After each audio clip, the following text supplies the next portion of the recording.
വാട്സാപ്പിലെ notification എന്താണെന്നറിയാൻ തുറന്നു നോക്കി. അപ്പോഴാണ് കമോൺ കേരളയുടെ ഒരു പോസ്റ്റർ. എല്ലാ വർഷവും യുഎയിൽ വെച്ച് നടക്കുന്നൊരു കൾച്ചറൽ ഇവൻ്റാണ് ഈ കമോൺ കേരള. ഈ വർഷത്തെ കമോൺ കേരളയിൽ നിവിൻ പോളിയും സ്റ്റീഫൻ ദേവസിയും സൂരജ് സന്തോഷും അങ്ങനെ ഒട്ടനവധി സെലിബ്രിറ്റീസ് ഉണ്ടെന്നറിഞ്ഞ് നേരെ ഷാർജയിലേക്ക് നമ്മൾ വെച്ച് പിടിച്ചു. ഏതായാലും അങ്ങോട്ടേക്കുള്ള യാത്രയാണ് ഇന്നത്തെ വീഡിയോ.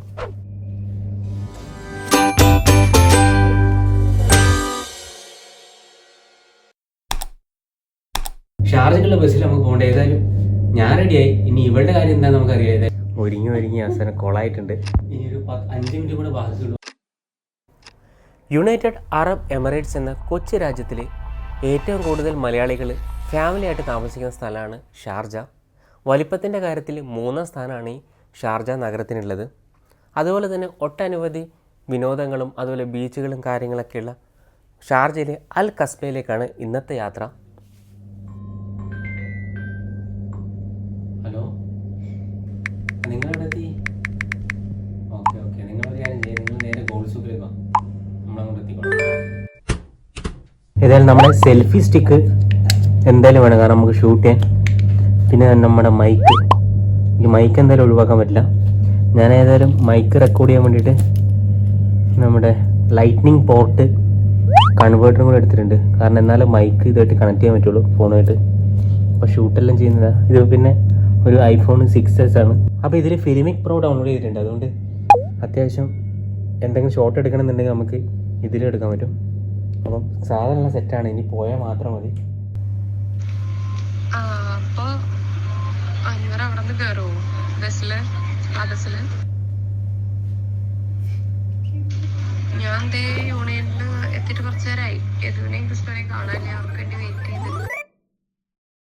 പോകുന്ന സമയത്ത് ഇവിടെ കുറേ പാറ്റ കുട്ടികളുണ്ട്. ഒരു കാര്യം നമ്മൾ ചെയ്യാൻ മറക്കരുത്, കാരണം നമ്മുടെ പാറ്റകളെ പിടിക്കാൻ വേണ്ടിയിട്ട് ഒരു സംഭവമുണ്ട്. അപ്പോൾ ഞാൻ കഴിഞ്ഞ ദിവസം സൂപ്പർ മാർക്കറ്റിൽ പോയപ്പോൾ വാങ്ങിയതാണ്. ഗുഡ് ബൈ റോച്ച് ഹൗസ് എന്നെല്ലാം പറഞ്ഞിട്ട്.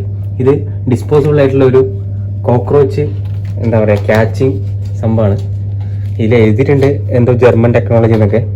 സംഭവമൊന്നുമില്ല. ഇതിനെ ഇപ്പോൾ തുറന്ന് കാണിച്ചു, ഒന്ന് തുറന്ന്. അപ്പോൾ ഇവള് സംഭവം സെറ്റ് ചെയ്യുന്നുണ്ട്.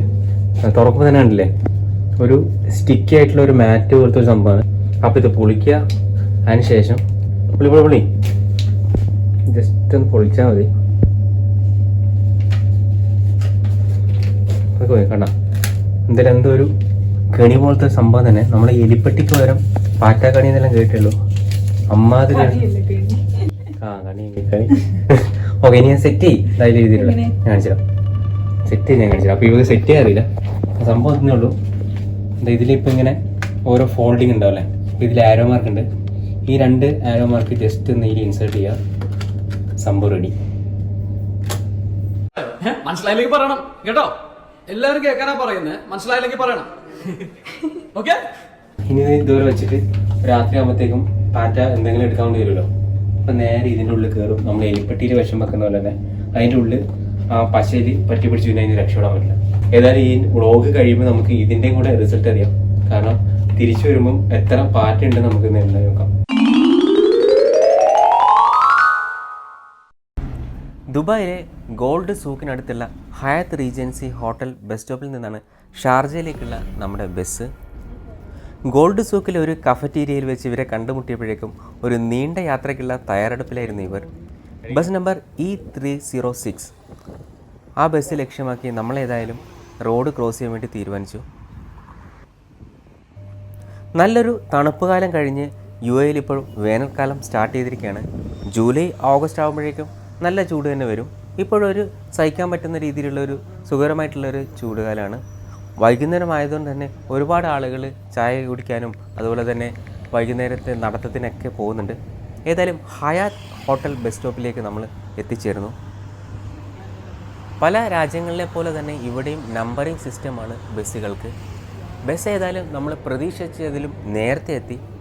നമ്മളേതായാലും ബസ്സിൽ ചാടി കയറി. കാരണം ഇവിടെ ആർക്കും വേണ്ടി ബസ് വെയിറ്റ് ചെയ്യില്ല. ബാലൻസ് ഒന്നുമില്ല.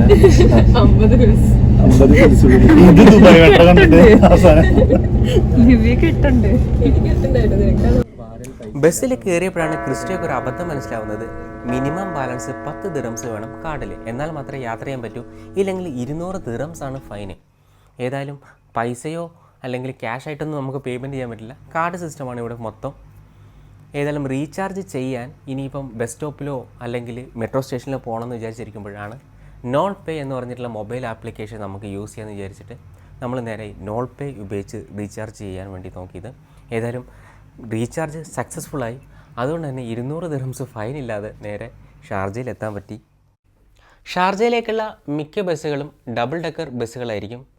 നമ്മളേതായാലും മുകളിലത്തെ നിലയിലെ ഏറ്റവും അവസാനത്തെ നിരയിലാണ് ഇരുന്നത്.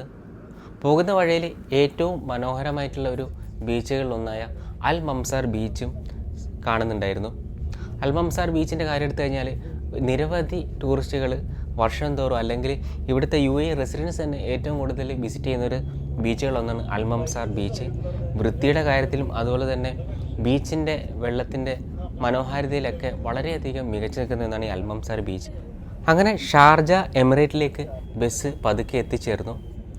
മോഡേൺ ആയിട്ടുള്ള ദുബായിലെ കെട്ടിടങ്ങളെ അപേക്ഷിച്ച് പരമ്പരാഗത അറബിക് സ്റ്റൈലിലുള്ള ഈ കെട്ടിടങ്ങൾ ഷാർജ എമിറേറ്റിനെ കൂടുതൽ മനോഹരമാക്കുന്നുണ്ട്. ഏതായാലും ഇനി ഷാർജയിലെ കാഴ്ചകളിലേക്കൊക്കെ ഒന്ന് ജസ്റ്റ് പോകാം. His highness doctor Sultan bin Muhammad Al ഖാസിമിയാണ് ഷാർജ എമിറേറ്റിൻ്റെ ഭരണാധികാരി. ഏകദേശം 2.3 മില്യൺ ആണ് ഇവിടുത്തെ പോപ്പുലേഷൻ. അങ്ങനെ ഷാർജയുടെ മണ്ണിൽ നമ്മൾ കാലുകുത്തി. ടാക്സിയില്ല, നേരെ നടക്കുകയാണ് അവിടെ വരെ. ഒരു ടാക്സിയിൽ ഏതായാലും 5 പേര് പോകാത്തതുകൊണ്ട് തന്നെ എക്സ്പോ സെൻറ്റർ ഷാർജയിലേക്ക് നേരെ നടക്കാൻ തന്നെ നമ്മൾ തീരുമാനിച്ചു.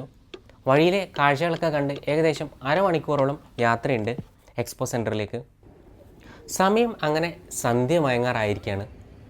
വഴിയിലെ കാഴ്ചകളൊക്കെ കണ്ട് നടക്കുമ്പോഴേക്കും 1.5 ദിർഹംസിൻ്റെ ഐസ്ക്രീമും 2 ദിർഹംസിൻ്റെ ലൈം ജ്യൂസും ഒരു പോസ്റ്റർ കണ്ടു. ഏതായാലും അങ്ങോട്ടേക്ക് ഞങ്ങൾ ചാടി കയറി.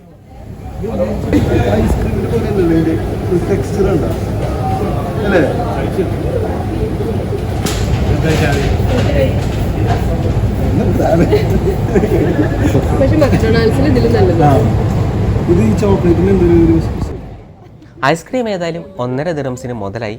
പക്ഷേ ലൈം ജ്യൂസ് ഓരോ സിപ്പ് എടുത്തപ്പോഴേക്കും ആളുകളുടെ മുഖം വാടി. 2 ദിർഹംസ് പോയല്ലോ എന്നോർത്ത്. യദുവിൻ്റെ ജ്യൂസ് അവിടെ 1972 എണ്ണ നിക്ഷേപം ഷാർജയിൽ കണ്ടെത്തിയിരുന്നെങ്കിലും ഇപ്പോഴുള്ള പ്രധാന വരുമാനം ടൂറിസവും ട്രാൻസ്പോർട്ടും ലോജിസ്റ്റിക്കും അതുപോലെ തന്നെ മാനുഫാക്ചറിങ് ഒക്കെയാണ്. നടന്ന് നമ്മൾ എക്സ്പോ സെൻറ്ററിൽ എത്താറായിട്ടുണ്ട്.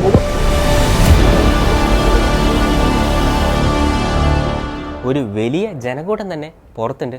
കാരണം നിവിൻ പോളിയും സ്റ്റീഫൻ ദേവസും ഇപ്പോൾ തന്നെ എത്തിച്ചേരുന്ന് അറിയിച്ചിട്ടുണ്ട്. ഞങ്ങൾക്ക് നിവിൻ പോളിനെയും സ്റ്റീഫൻ ദേവസിനെയും കാണാൻ പറ്റിയോ അതോ ഇത്രയും യാത്ര ചെയ്തത് വെറുതെയോ എല്ലാം അടുത്ത വീഡിയോയിലുണ്ട്. ഏതായാലും വീഡിയോ ഇഷ്ടപ്പെട്ടാൽ തീർച്ചയായിട്ടും ലൈക്ക്, ഷെയർ അതുപോലെ തന്നെ സബ്സ്ക്രൈബ് ചെയ്യാൻ മറക്കരുത്. അടുത്ത വീഡിയോയിൽ കാണുന്നവരെ എല്ലാവർക്കും ബൈ.